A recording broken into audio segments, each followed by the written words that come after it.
Lately, I've been receiving mail and texts and people asking about this new earth.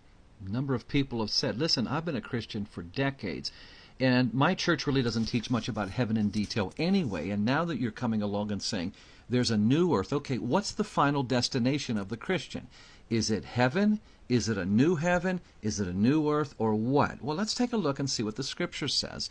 And I'm going to encourage you to find these Scriptures and look them as we see in Acts chapter 17, verse 11. The Berean Christians were searching the Scriptures daily to see whether these things are so. And I'm going to encourage you to do that as well. You see, right now, when a Christian dies, the Bible tells us, Jesus himself, Luke chapter 16, gives us this example.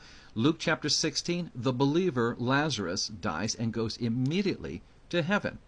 Paul says this, in 2 Corinthians chapter 12, Paul has already given a vision of heaven. So it's with confidence and great joy and anticipation, he says in 2 Corinthians chapter 5, when we are absent from the body, Christian, we are present with the Lord. When we're absent from this body, we are at home with the Lord. So there's immediacy into the present heaven. Let's call it that, the present heaven right now.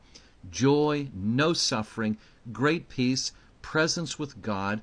But in the end times, at the final, after Armageddon, after the final battle of Revelation chapter 20, we look back, and in 2 Peter chapter 3, it says, at the very end of times, there will be a cataclysmic event in which the heavens and the earth will be destroyed, taken down to the smallest element that the Greek language can use.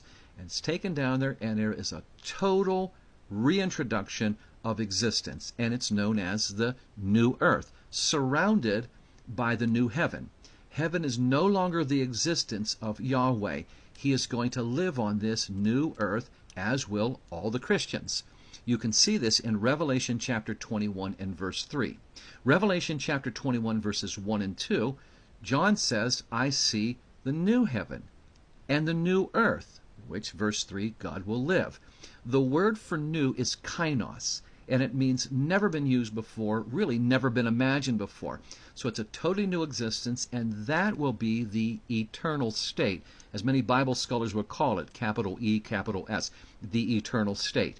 And if you want a great description of it, I'm going to encourage you.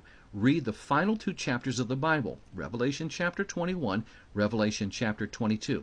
We're going to reign with Christ, Revelation chapter 22 and verse 5 tells us this. There's great celebration, wonderful promises in those final two chapters.